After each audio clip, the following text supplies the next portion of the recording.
Hello everyone, welcome to or back to my channel. My name is Jessica if you are new here, and I'm a mom of 3 little boys. I'm 24 years old, and today I will be filming a Q&A. You guys ask me questions over on Instagram. Make sure to follow me there so that you guys can participate if you are not already. So today I have 12 questions for you guys that you guys asked me, and I'm excited to answer them. So let's just have a little chat, a little get to know each other, grab some coffee, grab some tea, and let's get started. The first question is, do you regret getting married at 16? And my answer is absolutely not. I am so thankful that God wrote out my story back then when I was 16. This is a funny question because I understand why someone would ask that, but no, I absolutely love my husband. I love being married to him. I love my life with him.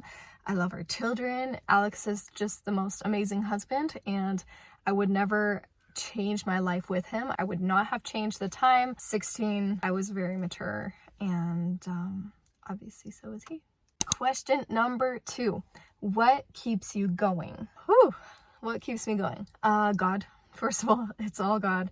He is the one who keeps me going. I have my mental breakdowns. I get anxiety sometimes, but he is the one that I come to. He is the one that I rely on so heavily because life is just crazy. Being a mom is crazy, you know, when everyone's throwing tantrums and everyone has such big feelings and you have big feelings and trying to navigate all of that. Another thing that keeps me going is I don't give myself an option not to. I like to set goals and accomplish them. Let's say I'm walking upstairs, and upstairs is where my laundry is. So I have a pile of dirty laundry on my stairs because the kids get dirty when they're eating, whatever, and I'll just put it on the stairs.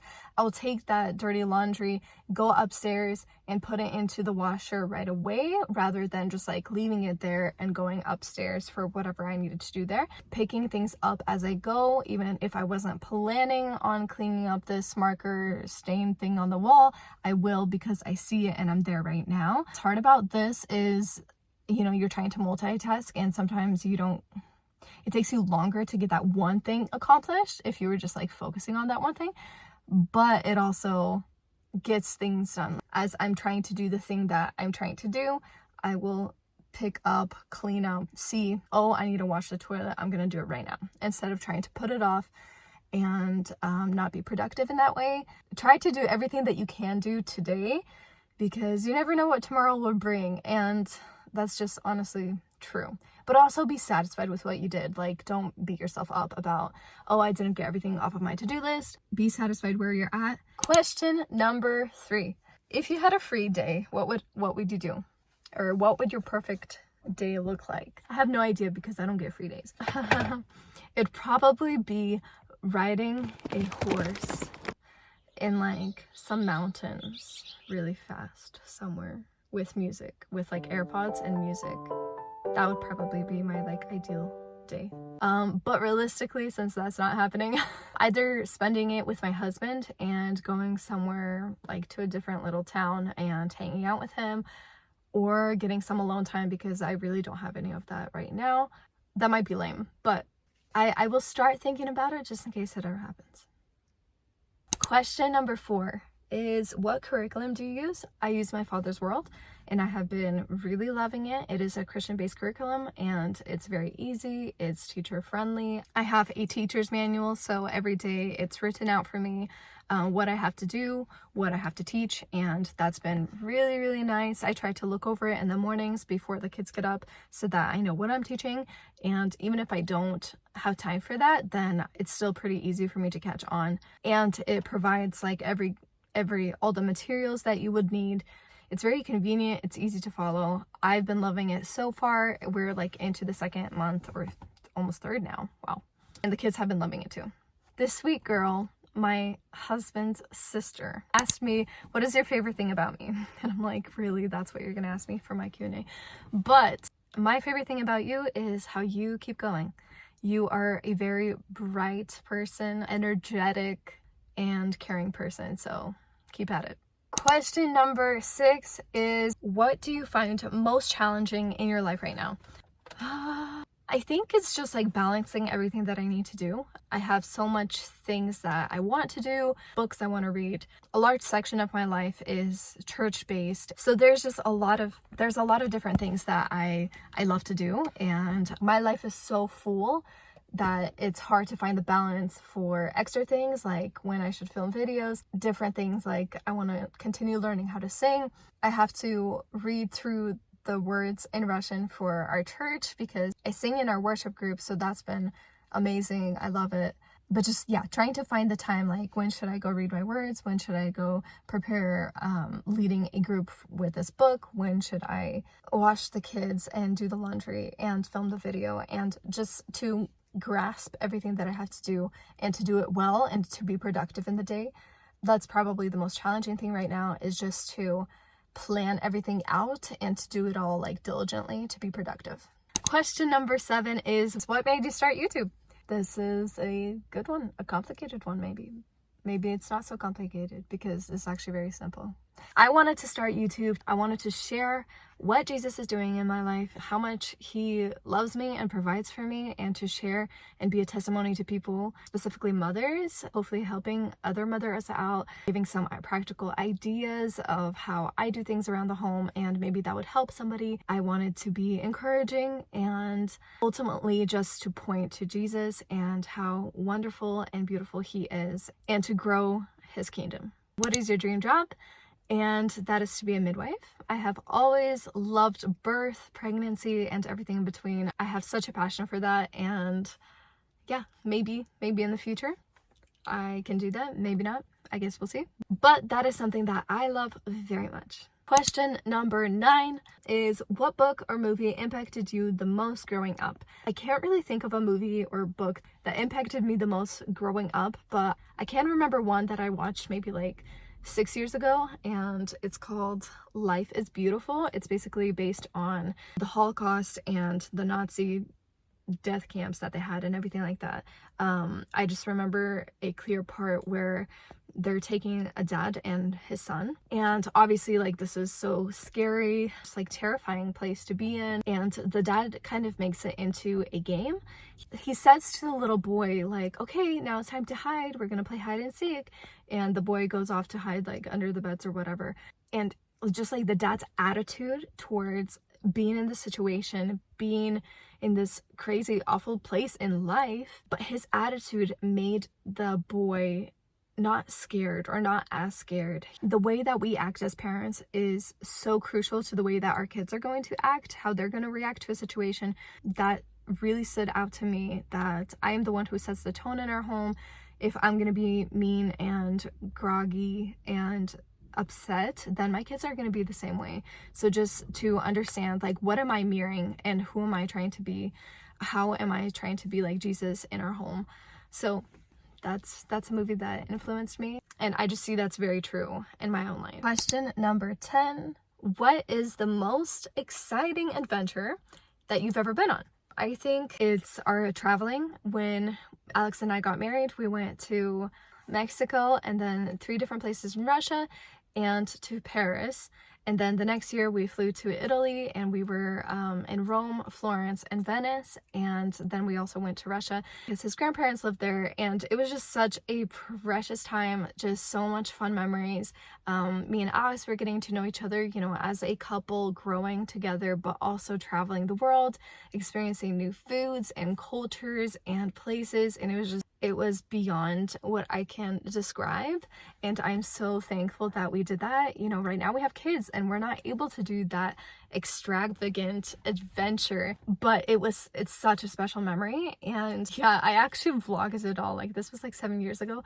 I vlogged it all. So I'm like, yes, now I know how to edit. So one day I will put that into a video, but sadly it is filmed like this, so I don't know how much good footage I'm gonna get, but still it's fun for us to look back on, so I think I will do that. Question number 11 is, how are you? This is just a great question that I don't know how to answer. There's just so much that's been going on. I think I am doing really good. God has been really teaching me like the past few months to be content in motherhood, and that is something that I really struggled with. It was really hard. I feel like no one prepares you for how selfless this job is. How you have to get up at night. Like, it doesn't matter what you're doing. You can be putting food in your mouth and a child will come and take it out of your mouth. It's just like self-denial. Go make yourself something else. Go wake up because your child needs you. Like, it is a lot. And the more kids you have, the more people you have to attend to, and the more, socks that you have to put on and everything. It's a very intensely sacrificial job, I would say, but it is also just the most rewarding. And God has really like shifted my mindset. Instead of like thinking, oh, I'm constantly serving them but I'm not getting anything back, that I get to do this. I was literally telling Alex, I think yesterday, like how thankful I am that he is working and that I get to be a stay-at-home mom. Like, I have this option. This is an option. We are good financially. God is providing in every single area that I get to be a stay-at-home mom. Maybe we would have more materialistic things if I were to work, but right now I get to nourish and cherish and pour into my children's hearts, and that is so important. They are growing so fast. Like, I can't believe my oldest is like 5.5, and I'm like, where did that time go?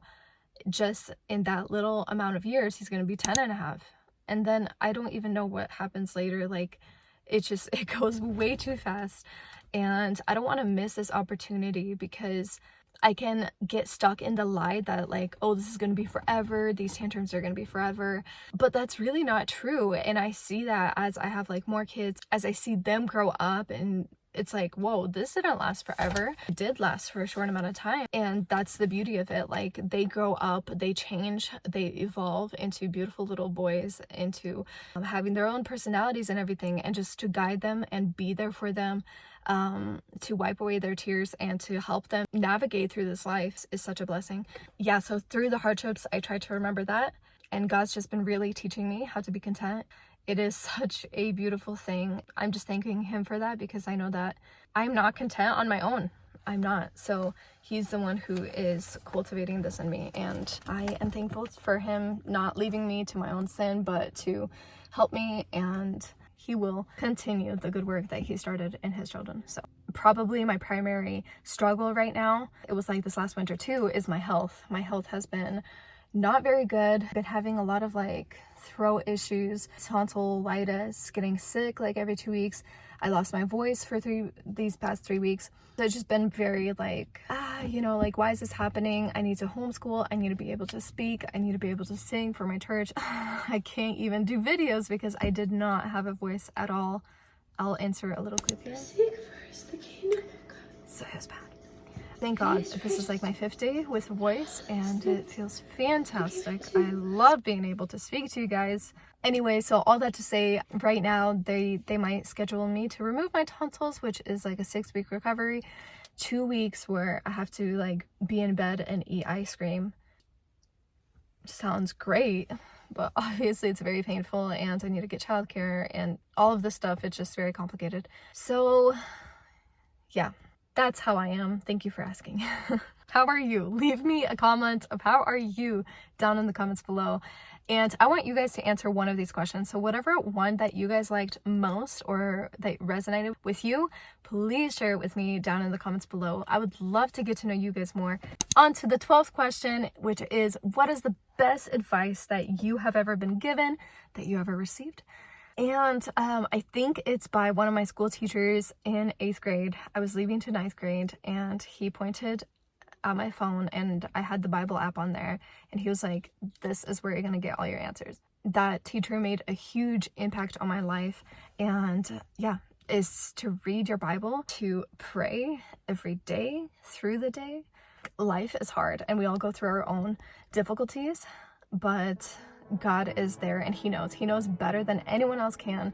He understands better. Jesus has came here into the flesh, and he has went through all these problems. He has sympathy for us, and he wants to hear about what you're going through, and he can and will help you. Just like to hold on to him through everything. Do life with Jesus. You can only do that by knowing him through his word. So get to know him through the word, get to know his character and how beautiful he is, and to not lose sight of what we're here for, what is our mission, what is our goal, because it is not just about, you know, buying a house and a fancy car and get your name out there. It's about what we should be doing for God and his kingdom. So I hope that you enjoyed this Q&A. Thank you so much for being here. And once again, leave me a comment down below. Follow me on Instagram if you are not, because next time I will do one of these Q&As. I want to answer some of your guys' questions. Yes, thank you so much for being here, and I will see you in the next one. Bye.